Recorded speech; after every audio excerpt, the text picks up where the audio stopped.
Assalamualaikum warahmatullahi wabarakatuh. Salam sejahtera dan selamat petang saya ucapkan kepada para viewers Facebook Live Klinik Pakar Kesihatan USIM. Bersama-sama saya Dr. Sharifah Najwa pada hari ini 13 Februari 2022 sebagai moderator anda. Jadi saya harapkan kita semua telah bersemangat untuk menimba ilmu. Pada masa yang sama nanti anda juga boleh tujukan soalan dalam chat box kita di Facebook. Okey, untuk kita sama-sama dengarkan jawapan daripada pakar jemputan kita pada hari ini. Berbesar hati, saya ingin memperkenalkan pakar jemputan kita pada hari ini iaitu Dr. Ruhi Fazliana Jalani yang merupakan seorang pakar perunding pembedahan am dan colorectal surgery di Fakulti Perubatan dan Sains Kesihatan USIM. Beliau berkhidmat di Hospital Ampang dan juga di Klinik Pakar Kesihatan USIM. Beliau telah memperolehi ijazah dalam bidang ijazah sarjana muda perubatan dan pembedahan dari Universiti Islam Antarabangsa Malaysia pada tahun 2005. Kemudiannya, beliau telah melanjutkan pengajiannya dalam kepakaran bidang pembedahan am dari Universiti Kebangsaan Malaysia pada tahun 2013 dan dianugerahkan dengan fellowship in pelvic floor dan colorectal surgery dari Universiti Dundee UK dan Malaysia pada tahun 2020. Beliau adalah ahli Malaysian Society of Colorectal Surgery, European Society of Coloproctology dan College of Surgeons Malaysia. Bidang pengkhususan dan penyelidikan beliau adalah termasuk dalam bidang kanser, pembedahan laparoskopik, penyakit anorektal seperti fistula dan juga buasir. Jadi tanpa kita lengahkan masa lagi, tajuk kita Facebook kita pada hari ini adalah mengapa ada darah dalam najis saya. Sebelum kita teruskan kepada tajuk itu, boleh tak Dr. Ruhi ceritakan apakah itu kanser usus? Oh, terima kasih Dr. Najwa di atas introduction kepada saya tadi. Semestinya, apakah itu kanser usus? Bila kita berkata mengenai berak berdarah, ianya amat berkait rapat dengan kanser usus sendiri. Kanser usus adalah kanser yang di kalangan lelaki di Malaysia adalah kanser yang paling common. Dan di kalangan wanita pula adalah kedua yang tertinggi di Malaysia. Dan malangnya kebanyakan kanser usus di Malaysia apabila dikenal pasti adalah sudah di tahap yang ketiga. Apa yang dimaksudkan dengan kanser usus adalah kanser yang berada di bahagian usus besar. Usus besar kita adalah adalah satu organ di mana ianya berfungsi untuk memekatkan kita punya bahan pencernaan dan seterusnya apa yang kita pergi ke toilet in the end adalah satu benda yang solid lah. So that is the function ataupun fungsi usus besar itu sendiri. Dan kanser usus ini boleh juga bermula daripada sebab usus besar kita panjang sebenarnya. Rakan-rakan di FB sekalian, dia bermula di bahagian kanan perut, bahagian bawah. Dan kemudian sampailah ke pangkal dubur buang air besar. So kanser usus boleh merangkumi keseluruhan bahagian usus yang saya jelaskan tadi. Okey, terima kasih Dr. Ruhi. Jadi adakah najis berdarah tu salah satu petanda untuk kanser usus? Ya, amat benar sekali. Najis berdarah itu adalah salah satu daripada petanda kanser usus. Ini adalah kerana pada peringkat awal untuk kanser usus berlaku, ianya akan ada seperti ketulan ataupun benjolan di permukaan usus itu sendiri. So apa yang akan berlaku bila najis melalui kawasan ini, dia akan menyebabkan sedikit kecederaan pada bahagian ketulan tersebut dan semestinya adanya wujud darah.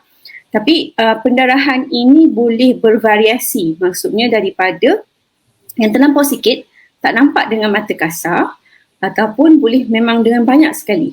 So bergantung kepada di mana ketumbuhan itu berada. Tapi untuk pesakit-pesakit yang mempunyai kanser usus di bahagian usus sebelah kanan, darah bukanlah berwarna merah yang macam kita nampak kan kalau kita terjatuh ke kita ada luka kan. So itu akan berwarna merah.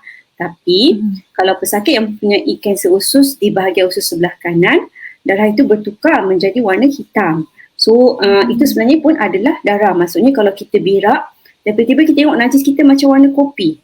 So kita kena berhati-hati. Itu pun mungkin adalah pertanda bagi penyakit kanser usus. Jadi Dr. Rohi, macam mana boleh wujudnya darah tu dalam najis tu? Okey, ini adalah berbalik kepada kita punya perbualan ataupun topik utama kita, kenapa kita ber-FB Live hari ini, nak menerangkan kepada para pendengar macam mana boleh adanya darah di dalam najis kita sendiri. Okey, tidak semua darah itu adalah penyebabnya adalah kanser usus.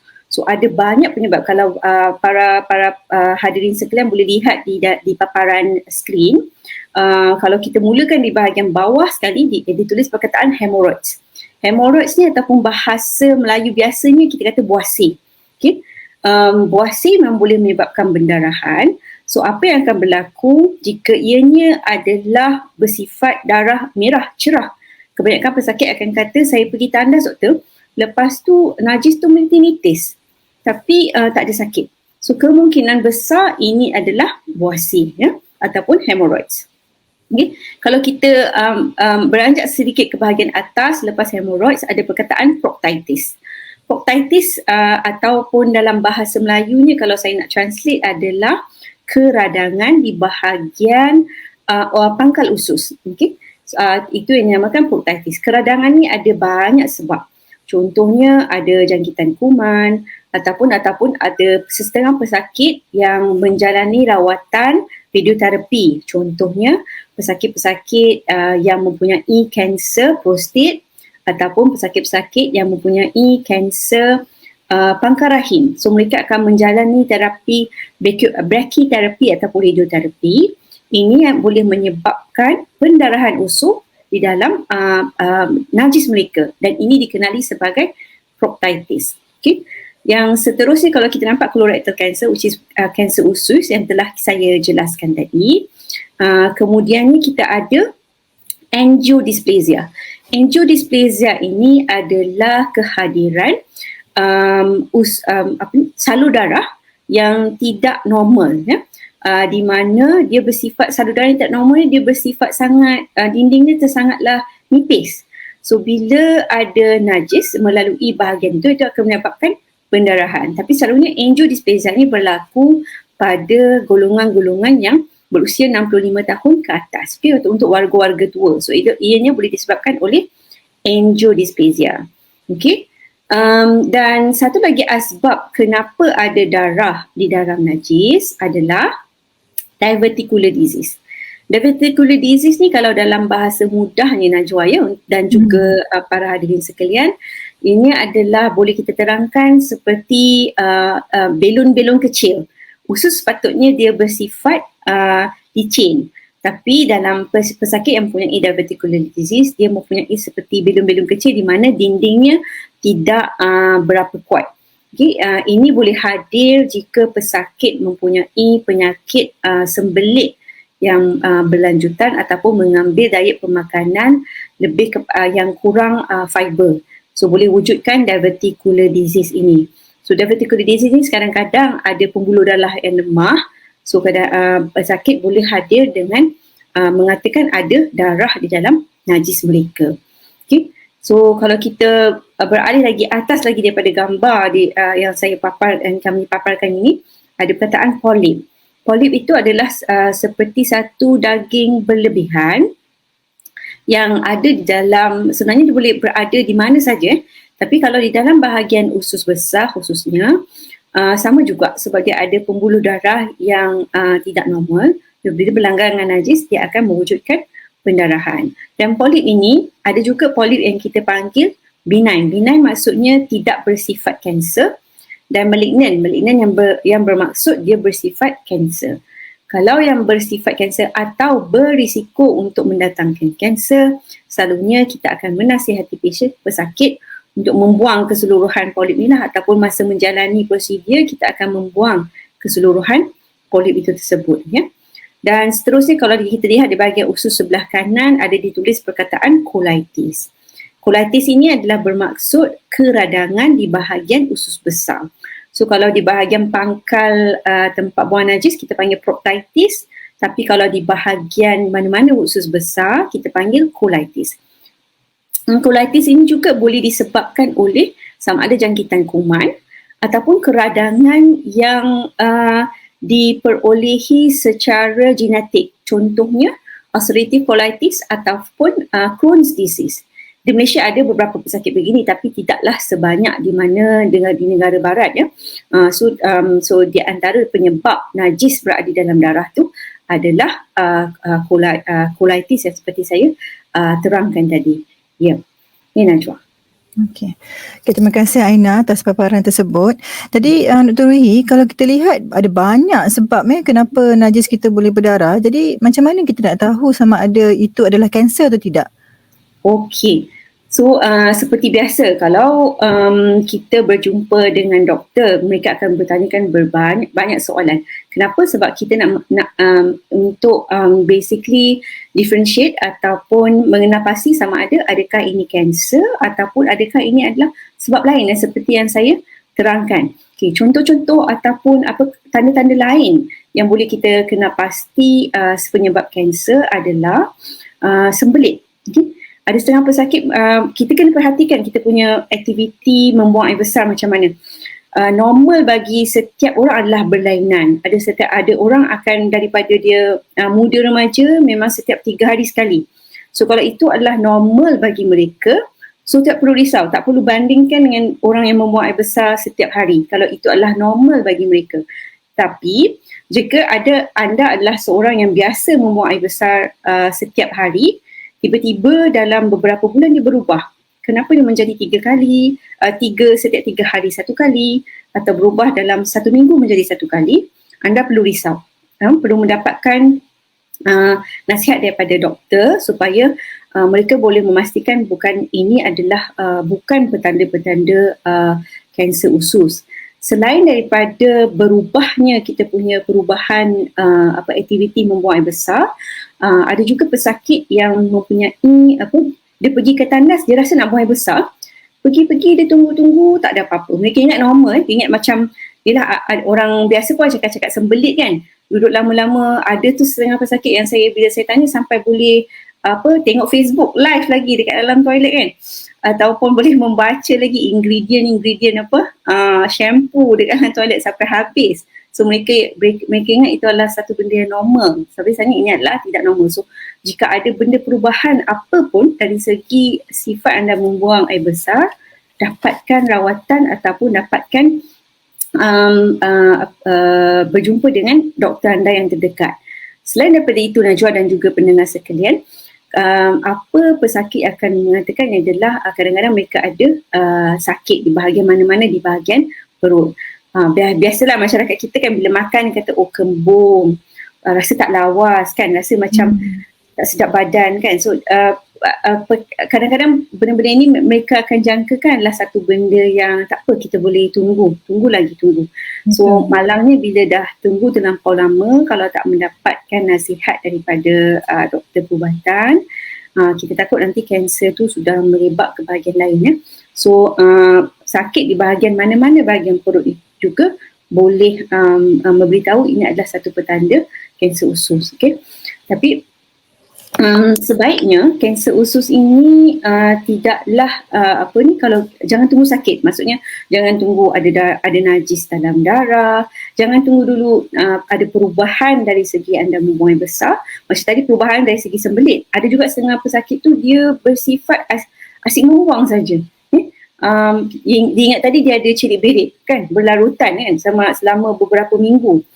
Itu pun tidak normal sebenarnya. Itu pun adalah salah satu daripada petanda mempunyai kanser usus ya. Dan sebenarnya kanser usus ini memang boleh dikesan secara awal.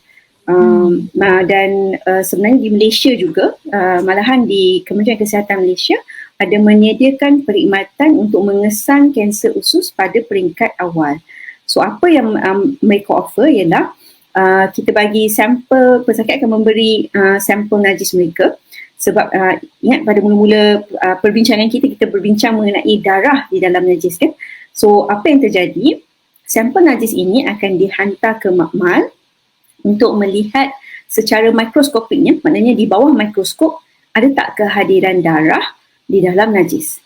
Kalau ada, dan pesakit ini akan disarankan untuk menjalani prosedur yang kita namakan kolonoskopi. Kolonoskopi ialah macam satu tiub yang kita masukkan ke dalam pangkal dubur pesakit dan seterusnya akan melihat keseluruhan usus pesakit untuk memastikan apakah sebab yang ada darah tadi dalam najis pesakit.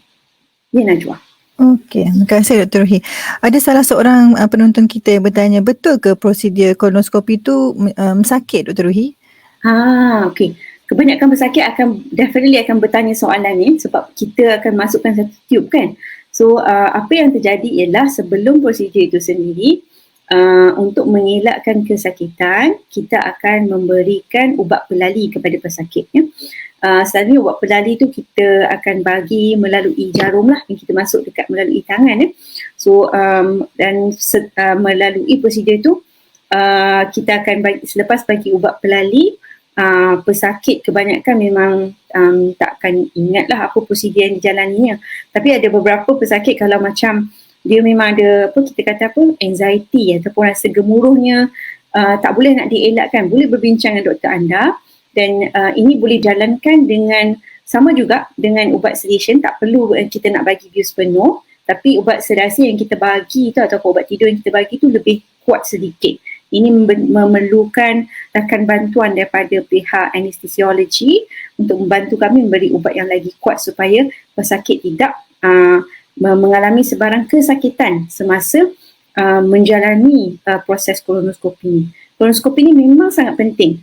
Ia bukannya saja kita dapat tahu asbab berdarah tu kenapa, tapi pada masa yang sama kalau kita nampak ada apa-apa yang tidak normal, kita boleh ambil biopsi. Maksudnya kita boleh ambil sedikit tisu daripada bahagian tidak normal itu supaya kita boleh hantar ke makmal dan kita boleh pastikan apakah ketumbuhan ataupun benda yang tak normal yang kita jumpa tadi semasa kolonoskopi. Okey. Tadi kita dah bercakap tentang kanser usus ni boleh dikesan secara awal. Jadi apakah perbezaannya kalau kita dapat kesannya awal berbanding kalau kita kesannya dah lewat nanti kemudian? Okey. Sangat-sangat berbeza, Najwa. Kalau saya boleh perhatikan sepanjang perkhidmatan saya, especially selepas melanda COVID-19 ni, saya perhatikan kebanyakan pesakit datang ke kita pada tahap yang lewat. Satu adalah sebab COVID itu sendiri mereka tidak mampu ataupun mungkin takut nak datang ke hospital ya, dan tidak hadir secara awal. So kebanyakan sebenarnya kanser ni kalau kita jumpa secara awal, apa maksudnya jumpa awal? Sebab kanser usus ni dia ada tahap 1 sehingga tahap 4. Tahap 1 itu pula kalau tengokkan daripada lapisan bahagian usus itu sendiri, dia boleh berlaku di bahagian lapisan yang paling-paling luas sekali. Kalau kita lah kan, kita pakai baju berlapis-lapis kan, so kita nak kanser usus tu kalau boleh di bahagian lapisan yang paling awal. So kalau lapisan yang paling awal sebenarnya tidak memerlukan, kadang-kadang tengok di bahagian mana kanser tu berada. Kalau kanser tu berada di bahagian pangkal membuang air besar, dia tidak memerlukan operasi besar. Maksudnya tidak perlu untuk kita membedah perut kan. Kita hanya perlu membuat operasi di bahagian pangkal dubur itu sendiri. Kita boleh buang ketumbuhan daripada pangkal dubur itu sendiri. So memang prognosisnya ataupun kita kata jangka hayat untuk pesakit-pesakit yang kita dapat rawatan awalnya ataupun dapat mengesannya awal adalah lebih-lebih baik. Dan kebanyakan mereka ni kalau kanser dapat dikesan lebih awal, mereka tidak memerlukan kemoterapi, malahan tidak memerlukan radioterapi, hanya memerlukan prosedur yang kecil saja supaya kanser itu dapat dibuang ya. Tapi semua pesakit kanser ni akan dipantau secara rapat untuk memastikan kanser itu tidak kembali lagi. Ya, Najwa. Okey, terima kasih Dr. Ruhi.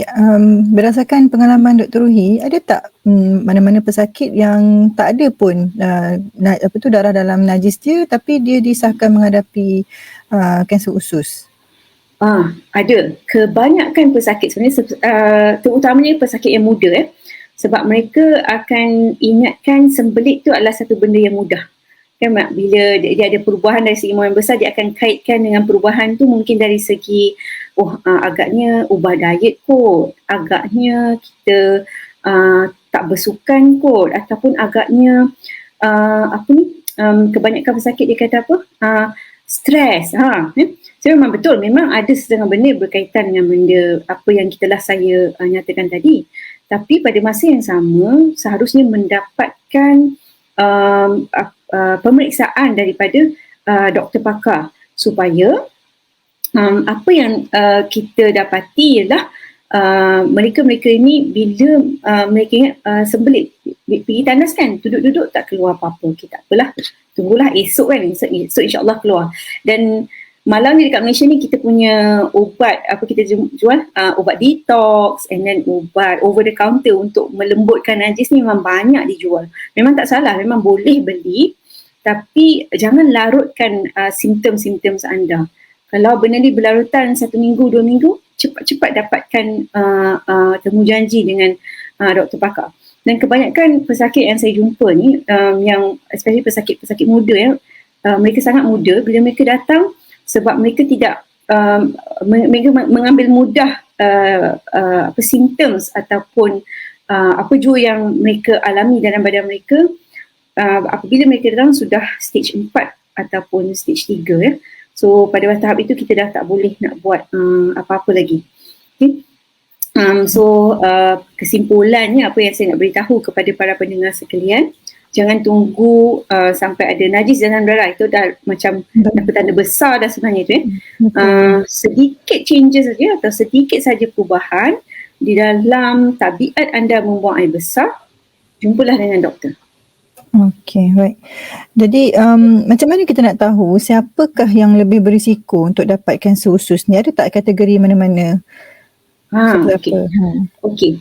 Kanser usus ni risikonya boleh kita bahagikan kepada, kita panggil apa? Modifiable ataupun risiko yang kita boleh ubah, atau lagi satu adalah risiko yang kita tidak boleh ubah. So kita pergi dulu kepada risiko yang kita tidak boleh ubah. Risiko yang kita tidak boleh ubah contohnya adalah genetik. Genetik, kalau saya boleh nyatakan di sini, contohnya yang paling mudah adalah FAP ataupun Familial Adenomatous Polyposis Syndrome. Okay? So pesakit-pesakit ini telah dilahirkan dengan satu genetik yang abnormal di mana ada polip bermula daripada bahagian perut sampailah ke bahagian usus besar. So ini memang tidak boleh dielakkan. Mereka ada risiko untuk mendapat kanser usus. Tapi yang baiknya apabila pesakit kita dapat mengenal pasti mereka ada FAP, selalunya kita akan sarankan mereka untuk menjalani pembedahan membuang keseluruhan usus besar untuk mengelakkan kehadiran kanser usus pada kemudian hari. Sebab risiko untuk kanser usus pada pesakit sebegini adalah 100%.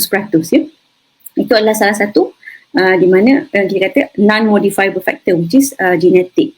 Lagi satu non-modifiable factor adalah pesakit yang mempunyai sebelumnya pernah mempunyai history ulcerative colitis ataupun Crohn's disease.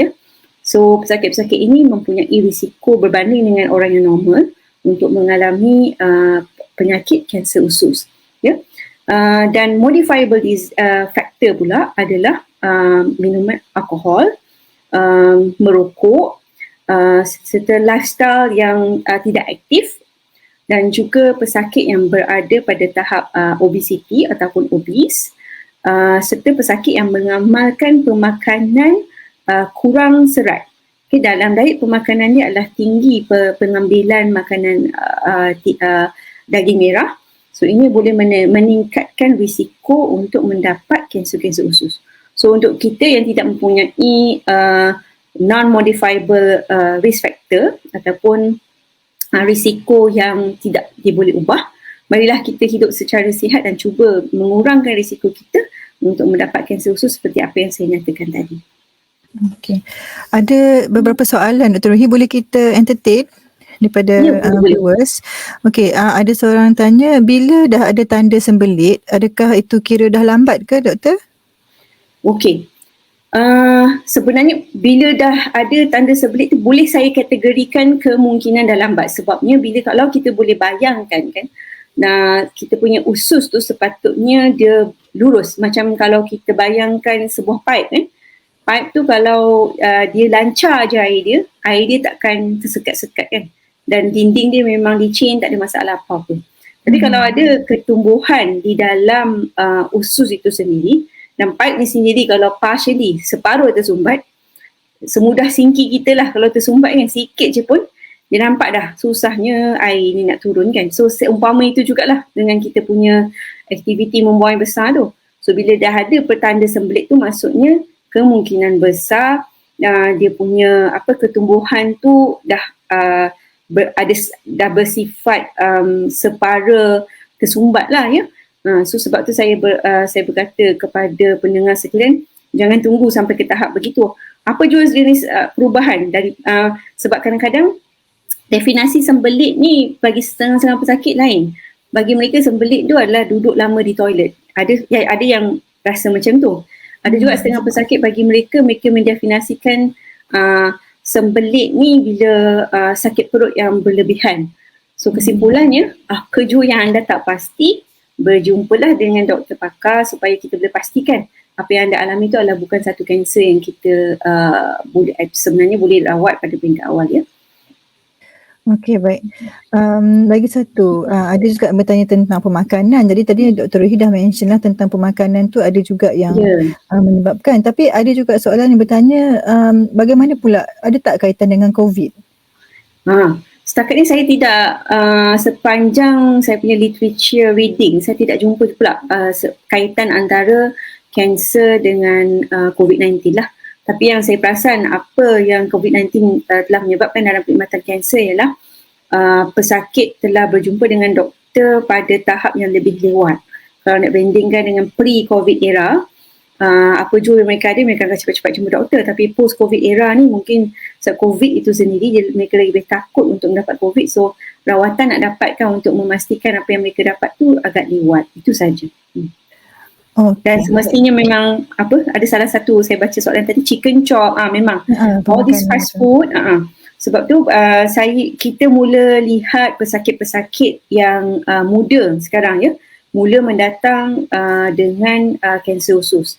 Saya percaya ini memang ada berkaitan dengan cara pemakanan kita sendiri, lebih kepada bahagian fast food, KFC, McDonald's kan, drive-thru punya thing. So dan makanan-makanan ini kurang serat dan semestinya meningkatkan risiko untuk mendapat kanser usus. Okey, jadi berdasarkan pengalaman Dr. Ruhi lah, kalau katakan tahap 1, kanser tahap 1, biasanya apakah tanda-tanda yang pesakit tu datang? Okey, sepanjang perkhidmatan saya sebenarnya tahap 1 ni more of opportunistic. Maksudnya mereka datang mungkin asbab lain. Kebanyakan mereka tidak ada simptom mungkin, ataupun kalau dia ada family history ke, mereka berminat untuk menjalani kolonoskopi dan ini yang dapat mengenal pasti. Sebenarnya dekat Malaysia saya sangat jarang lah saya jumpa pesakit tahap 1 ni. Kalau ada pun saya boleh kira dengan jari dan memang ada dalam memori saya, yang saya tahu pun selama saya berkhidmat ni mungkin ada 1 atau 2 saja. Itu pun kebetulan sebab dia itu sebab kanser ni berada betul-betul di pangkal dubur. Bila berada betul-betul di pangkal dubur, apa yang mereka komplain ialah berdarah. So bila berak berdarah, itu yang kalau di pangkal dubur. Kalau bahagian atas-atas tu sepanjang perkhidmatan saya di Malaysia saya tak pernah jumpa. Tapi kalau di United Kingdom ada. Kerana di United Kingdom mereka menawarkan perkhidmatan IFOBT ya. Jadi yang saya terangkan, kita bagi najis dan najis ni dihantar ke makmal untuk lihat sama ada darah ke tak. Tapi bagusnya perkhidmatan di United Kingdom ialah mereka hantar ni di dalam pos. So pesakit tak perlu datang ke klinik kesihatan kan. Tidak. Kalau mereka dah ada nama di bawah GP tertentu, ataupun kalau kita nak buat di Malaysia di bawah klinik kesihatan tertentu, nama mereka memang dah disimpan. So pihak NHS ataupun kalau kita nak buat di Malaysia pihak KKM boleh terus hantarkan secara pos botol untuk najis ni, dan pesakit masukkan balik dalam pos, hantar kepada kita. So saya tahu rasa kebanyakan pesakit kita especially orang-orang dah berusia kan, mereka nak tunggu kenderaan tolong bawa mereka kan, nak tunggu ada orang tolong temankan, ambil nombor lagi satu hal kan. So mungkin untuk kita memudahkan, kita boleh apa yang kita buat, kita just masukkan secara post dan mereka boleh post kepada kita. Sebab pada dan katakanlah dia balik positif, keputusannya akan terus balik ke hospital. Maksudnya kalau di Malaysia, daripada klinik kesihatan, keputusan tu akan terus di-channelkan ke klinik surgery dan mereka terus buat appointment untuk buat kolonoskopi. So mereka tak perlu dah berjumpa doktor untuk counselling kolonoskopi. Kolonoskopi counselling semua dibuat secara melalui telefon. So kita beritahu positif. Ya, betul. So mungkin ini satu yang klinik pakar sendiri ataupun pihak KKM kita punya advice kan. Memang akan memudahkan pesakit-pesakit untuk menjalani. Sebab pada end of the day, sebab kita nak tengok kalau positif atau negatif je. Kalau positif je memang definitely kena buat kolonoskopi kan. So memang itu adalah salah satu cara untuk mengenal pasti peringkat-peringkat awal. Sebab memang berbezanya apa yang saya terangkan tadi kan. Kalau pesakit ni kita dapat kenal pasti awal, memang literature ataupun pesakit-pesakit yang kanser pada tahap 1 ni, dia punya 100% 5 year survival tu is nearly 100%. 5-10 tahun lagi insyaAllah memang akan bebas kanser. So sebaiknya apa yang kita panggil ialah kita dapat mengenal pasti pada peringkat awal, itu adalah sebaik-baiknya. Okey. Jadi dari segi pengurusan bila kita dah dapatkan pesakit tu positif kan di UK tu, ada tak perbezaan dari segi management antara di UK dan di Malaysia ni? Perlu tak kita ikut cara di UK tu? Ya. Ataupun mereka lebih berisiko berbanding dengan population dekat Malaysia ni? Saya rasa kalau dari segi risikonya boleh lebih kurang sama. Pemakanan pun kita pun dah lebih kepada fast food dah semua ni. So kalau nak ikutkan dari segi risiko tu, kita dah ke arah United Kingdom lebih kurang sama sebenarnya. So tapi dari segi management yang apa saya rasa kita boleh adaptasi ialah sebab apa yang berlaku sekarang di Kementerian Kesihatan dan juga kebanyakan hospital, bila dapat FOBT positif dia akan rujuk ke klinik pakar dulu untuk kita bagi counselling. Memang counselling itu diperlukan. Tapi sebenarnya dengan perkhidmatan kita ada e-health kan. So semua kaunseling itu tidak memerlukan dibuat secara mungkin face to face, mungkin boleh dibuat secara online saja dan kita boleh terangkan apakah itu kolonoskopi kepada pesakit, menjawab segala persoalan kepada pesakit. Tapi yang istimewa di United Kingdom, mereka mempunyai nurses yang dedicated untuk membuat benda ni semua. So mereka tak cepat tak jumpa doktor pakar pun. So kita panggil colorectal nurses. So ini adalah satu movement, saya rasa satu yang sangat baik. Mungkin di Malaysia boleh diadaptasi, mungkin kalau sebab sekarang ni ada lambakan doktor-doktor muda kan. Mungkin doktor-doktor muda ni boleh kita ambil dan recruit dan dia boleh masukkan mereka di dalam so-called kita panggil one stop center untuk colorectal cancer. Masukkan mereka dan mereka boleh menerangkan kepada pesakit FOBT tadi yang tadi positif dan ianya memerlukan pemeriksaan kolonoskopi. So pesakit tak perlu langsung pergi GP ke, semua tak ada. Dan seterusnya yang menariknya lagi Najwa, apa yang saya rasa kita boleh adaptasi ialah ubat tu mereka postkan ke rumah. Pesakit memang tak ada langsung. Yang cuci usus tu. Betul-betul. Untuk cuci usus tu mereka postkan ke rumah. So I think kita boleh adaptasi tu semua juga. Tapi pada nanti ini semua melibatkan kos lah kan. Tapi kalau kita boleh bekerjasama dengan pihak Pos Malaysia ke, pihak JNT ke, mana pihak kan, untuk bekerjasama menjadikan benda ni sebagai mungkin salah satu daripada kita panggil community service kan. Effort jugalah untuk the community betul. Untuk memudahkan pesakit kan, sebab memang pada ND terutamanya apabila COVID melanda ni kan, memang apabila pesakit nak elakkan datang ke hospital. So mudah benda untuk memberi ubat, sebab kebanyakan hospital KKM juga itulah mengadaptasi sistem ubat secara pos. So kita boleh adaptasi sebenarnya benda ni. Kita hanya postkan ubat kepada pesakit. So kalau pesakit ada apa-apa soalan, mereka akan call balik di one stop center. Katakanlah tak tahu nak makan ubat macam mana ke kan. Dia call balik one stop center ni, tanya soalan-soalan semua akan di-entertainkan oleh one stop center ni. Terima kasih Dr. Ruhi atas info yang banyak setakat ni lah. Dah banyak dan saya rasa semua orang dah dengar.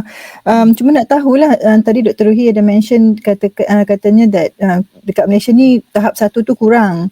Jadi yang banyaknya tu tahap berapa yang Dr. Ruhi biasa dapat? Okey, kebanyakan mereka dah hadir pada tahap ketiga. Ketiga dan malangnya post COVID era ni, saya kebanyakan yang saya jumpa, na'udzubillah, kebanyakan mereka lah sekarang dah tahap keempat. Ya. Maksudnya dia dah tunggu lama ya? Dah tunggu lama. Saya pun tak pasti. Mungkin nak kata mereka apa, macam saya cakap tadi lah, kebanyakan mereka bila saya tanya balik kenapa tak datang awal.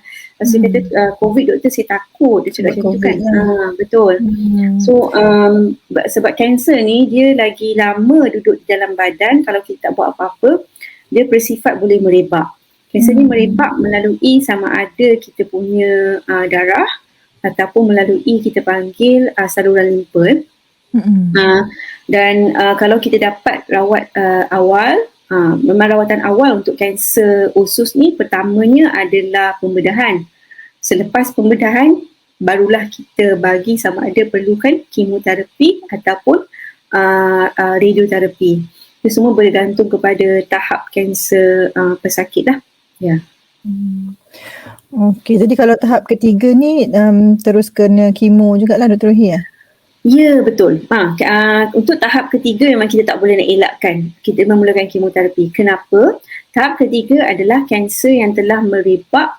Kita ni merebak, tapi merebak dia bukan ke organ lain. Tapi dia telah pergi ke kita panggil kelenjar limpa, kelenjar. So, kelenjar ni pula, kita faham kelenjar ni berada di keseluruhan badan kita.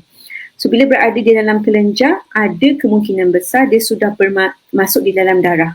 So kalau dia kanser ni, sel dia sudah masuk di dalam darah, dia boleh travel ataupun boleh bergerak-gerak ke mana-mana bahagian badan.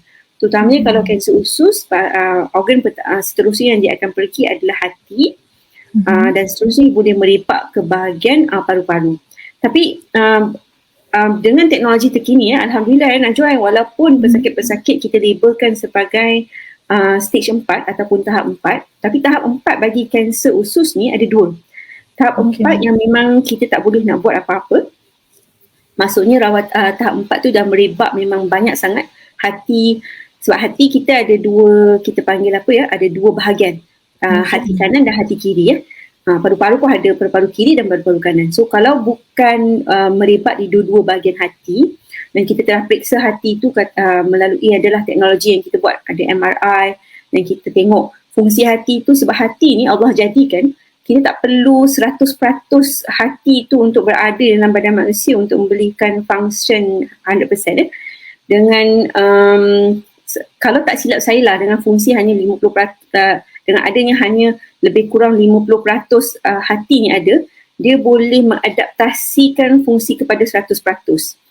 So maksudnya kalau kanser usus sudah merebak ke hati, tapi pergi ke hanya satu sahaja bahagian hati, dia boleh dirawat seolah-olah mendapat kanser tahap ketiga, bukan keempat. Okey. Tapi adakah bahagian hati yang dah terkena tu dia akan dibuang ke macam mana? Akan surgery akan dibuang? Betul. Kita kena buat pembedahan jugalah untuk yang telah merebak ke bahagian hati tu tadi. So special untuk kanser usus ni, untuk rawatan yang telah merebak ke bahagian hati pun ada rawatan yang very spesifik untuk mematikan kanser usus di bahagian hati tu sendiri. So kalau kita cakap mengenai rawatan kanser usus itu sendiri, memang rawatan pertamanya adalah pembedahan. Dan dengan teknologi yang ada sekarang, so pembedahan tidak hanya, kalau dulu kan kita cakap bedah je, mesti kita fikir besarnya luka dekat perut kan. Selalu pesakit akan risau macam mana dia punya recovery lepas operation, bolehkah dia nak baik dengan cepat, macam mana nak bekerja semula. So dengan adanya teknologi yang terkini, pembedahan boleh diadakan secara kita panggil laparoskopik. Laparoskopik tu ataupun bahagian mudahnya kita panggil macam keyhole lah.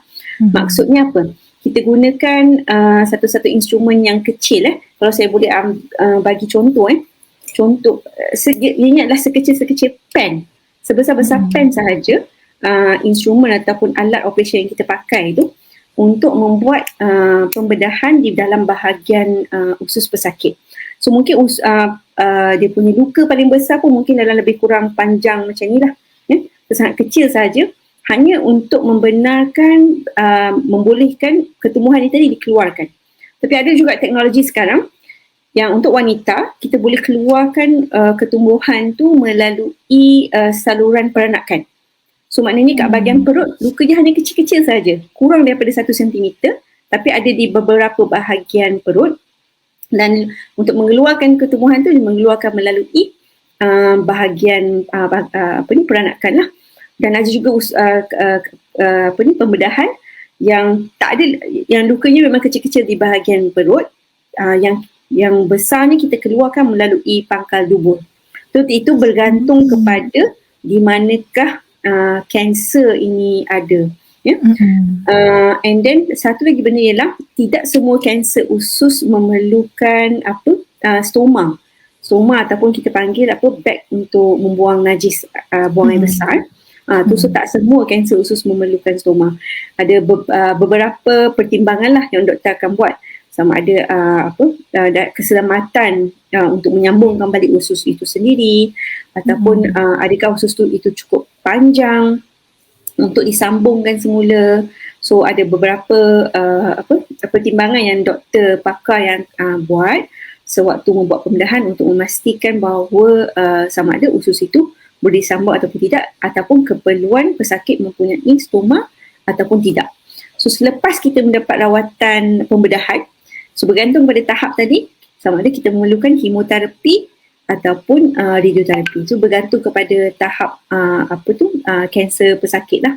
So tidak semua pesakit yang memerlukan kemo dan radioterapi, bergantung kepada tahap. Sebab tu lagi awal kita datang, lagi bagus, lagi benda-benda yang minimum yang kita boleh buat untuk pesakit. Untuk mengurangkan risiko kemo jugalah kan. Ya, betul. Okay. Jadi kita dah dengarkan tentang simptom ataupun gejala, dah kita dah dengarkan tentang risiko, tentang rawatan. Cuma ni saya nak tanya Dr. Ruhi, sepanjang kerjaya doktor merawat pesakit kanser ni lah, ada tak mana-mana pesakit yang membawa sekali macam kepercayaan karut mereka? Kalau doktor boleh kongsikan. Okey. Salah satu saya rasa kepercayaan karut yang menyebabkan pesakit tak nak datang awal ialah mereka takut bila dapat tahu kanser yang tadi yang saya cakap tu stoma. Kebanyakan mereka ingat tadi kalau buat operation mesti kena pakai beg berak. Sebab tu dia mereka tak nak. Dan lagi satu, mereka risau bila pakai beg berak ni akan ada stigma terhadap masyarakat. Tapi alhamdulillah, apa yang saya berlaku dalam klinik saya, bila ada pesakit macam ni, apa yang saya buat ialah saya panggil satu pesakit yang memang ada stoma bag untuk mereka duduk bersama dan menyatakan apa persoalan-persoalan mereka. Dan kebanyakan mereka bila sudah bertemu dengan pesakit yang ada stoma bag ni, mereka lebih convinced sebab bila mereka duduk di luar kan, mereka tak pasti pun pesakit ni ada stoma bag kan, mereka tak tahu pun kewujudan pesakit-pesakit semua. So itu adalah salah satu stigma yang kita tahu mengenai pesakit kanser usus lah.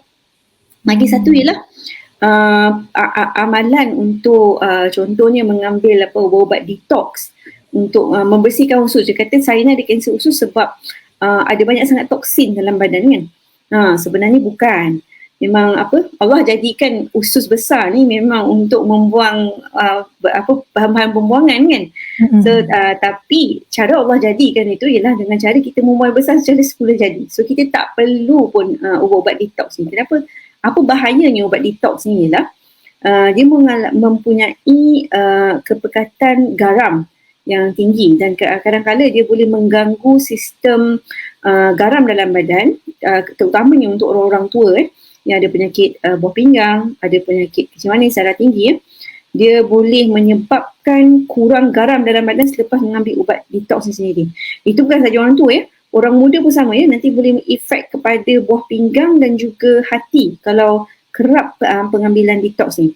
So detox terbaik untuk kita adalah makan buah-buahan, sayur-sayuran dan juga ambillah minuman paling kurang ialah 2.5 liter satu hari untuk memastikan kita punya sistem pencernaan dan sistem pembuangan kita berjalan dengan lancar. Ya. Selain daripada tu, ada tak mana-mana pesakit yang macam mengatakan dia kena santau lah, apalah macam tu, ada tak doktor? Ada. Sebab ada setengah pesakit mereka akan datang dengan kita panggil busung perut yang besar kan. Busung. So sebenarnya itu kehadiran busung tu sebenarnya adalah bukan disebabkan oleh santau lah kalau medical ni term ni kita panggil busung ni sebenarnya adalah ascites Ascites. ascites ya. So ascites ni ataupun kehadiran air di dalam bahagian perut kita ni boleh berada dengan banyak. Kalau kita berkata mengenai kanser usus ni, apabila kanser itu sudah merebak. So bukan disebabnya kena santau, tapi disebabkan kanser itu sudah merebak menjadi tahap keempat. Jadinya kita memang tak boleh buat apa-apa lah. Sebab kerana pesakit ni bila datang dah memang tersumbat kan, dia akan sentiasa muntah. Lagi kepercayaan yang diingat ada orang hantar-hantar benda-benda macam Dr. Najwa cakap tadi, santau lah, ada orang dengki lah, apa semua kan. So timbullah semua persoalan ni, tapi sebenarnya tidak. Ianya hanya bermula dengan kebanyakan pesakit ni bila kita tengok balik kan, bila tanya-tanya balik, mereka bermula dengan semudahnya sembelit. Perubahan dari segi membuang air besar. So kalau anda mengalami apa jua perubahan, sekecil-kecil perubahan, tak apalah, biarlah kita panggil apa, kita ni jadi anxious jadi macam tak keruan nak jumpa doktor, tak apa. Doktor akan memastikan supaya anda tidak mempunyai petanda-petanda yang merisaukan dalam diri anda. Okey. Ada juga orang tanya di sini, adakah role probiotik untuk prevention of cancer ni, Dr. Ruhi? Ataupun menyebabkan kanser ke? So sepanjang career saya tidak jumpa sebarang literature atau sebarang study yang menunjukkan probiotik boleh mengurangkan kanser usus. Tapi fungsi probiotik ini hanyalah untuk memastikan kita punya sistem pencernaan tu berjalan dengan lancar. So untuk direct relationship ataupun kita nak menyarankan pesakit ambillah probiotik untuk mengelakkan kanser usus, tidak. Benda itu tidak berlaku. Tapi nak ambil probiotik untuk mengelakkan anda mempunyai penyakit sembelit, mungkin ianya boleh membantu. Tapi sembelit tu mestilah disebabkan bukan kanser. Ada banyak sebab-sebab kita sembelit. Itu lagi satu topik yang besar pula kita nak bincangkan. Kena buat topik lain pula lah nanti. Topik lain, ya betul. Okay. Saya rasa saya ambil lagi satu last soalan. Adakah kanser ini berkait rapat dengan faktor genetik? Ya betul-betul. Seperti yang saya terangkan tadi kan, kita ada risiko yang kita boleh ubah dan risiko yang kita tidak boleh ubah. So untuk risiko yang tidak boleh ubah, salah satunya adalah faktor genetik. So macam mana kita nak tengok kita ada faktor genetik ke tak? So semudah, sebab tu bila kita jumpa doktor kan di hospital, doktor akan bertanya, ada tak keluarga lain mempunyai kanser? Kita akan tengok daripada first degree relative, maksudnya kita punya abang kakak, okay? And then kita punya mak ayah, dan seterusnya kalau atas lagi makcik, pakcik ataupun nenek atau turun ke bawah, kita tengok anak buah lah. Dan faktor genetik ni akan menjadi lebih kuat kalau keluarga itu berkahwin sesama sepupu kan. Sesama susul galur sendiri, itu akan meningkatkan lagi faktor genetik untuk menyebabkan bukan sahaja kanser usus, malahan kanser-kanser yang lain juga. So definitely memang ada berkait rapat dengan faktor genetik. Tapi untuk di Malaysia, faktor genetik ni adalah satu faktor yang jarang-jarang actually saya jumpa. Dah banyak pesakit kebanyakan bukan faktor genetik. Kita panggil sporadik, maksudnya tidak ada langsung kaitan dengan faktor genetik. Tapi kebanyakan mereka definitely yang saya tengok adalah yang merokok, mempunyai history merokok. Dan juga ada juga yang mempunyai history minum alkohol. So ini adalah memang risiko yang tinggi lah antara dua ni yang boleh saya perhatikan di kalangan pesakit Malaysia. Maksudnya lebih ke arah lifestyle ataupun betul di Malaysia ni. Okey, saya rasa kita dah sampai ke penghujung talk kita ni. Cumanya nak tanya Dr. Ruhi lah, apakah nasihat doktor kepada masyarakat apabila mereka dapati mereka mempunyai darah dalam najis mereka? Okey, kepada semua pendengar FB Live pada hari ini, nasihat saya adalah kalau anda punya darah dalam najis anda, jangan katakan pada diri anda ini adalah bosir ataupun ini adalah satu yang tidak perlu dirisaukan, dan jangan merawat diri anda sendiri. Pergi dapatkan rawatan berjumpa dengan doktor yang terdekat supaya mereka boleh memeriksa apakah sebenarnya yang menyebabkan kehadiran najis ataupun kehadiran darah di dalam najis anda. Bukan sahaja itu, take home message saya nak bagi kepada pendengar FB semua adalah apa jua perubahan yang anda alami dari segi sifat anda membuang air besar, jumpalah dengan doktor. Kami akan pastikan apa yang anda dapat itu penyakit anda itu adalah sesuatu mungkin yang perlu kita risaukan ataupun tidak perlu kita risaukan. Sama ada ia kanser pun atau tidak kan. Jadi lebih baik kita dapatkan buat pemeriksaan lanjut lah. Ya, betul. Okey. Jadi saya berterima kasih banyak-banyak kepada Dr. Ruhi yang telah meluangkan masa dan telah berkongsi banyak maklumat dan ilmu untuk kita digest, ambil berat dan kita perlu lihatlah pada diri kita sendiri. Sekiranya kita ada salah satu tanda ataupun kita risaukan tentang maybe kita ada sejarah keluarga yang ada kanser usus, lebih baik kita dapatkan nasihat doktor. Okey. Kalau datang jumpa Dr. Ruhi di Klinik Pakar USIM pun boleh buat temu janji ya. Okey. Terima kasih Dr. Ruhi. Ada last word sekejap lagi? Saya rasa tak ada dah jual. Saya banyak dah cover tadi. So, saya harap pendengar semua dapat manfaat daripada FB Live kita hari ini. So jika ada sebarang pertanyaan, anda boleh terus bertanyakan di dalam kita punya Facebook Klinik Pakar USIM ya. Selain daripada itu, kalau mahu mendapatkan sebarang rawatan, bolehlah membuat temu janji dengan kami semua di Klinik Pakar USIM. Ada number yang boleh dikontak lah di Facebook kita. Jadi terima kasih semua. Semoga hujung minggu anda lebih bermanfaat lepas ini. Dengan itu saya sudahi dengan tasbih kifayah dan surah Al-As.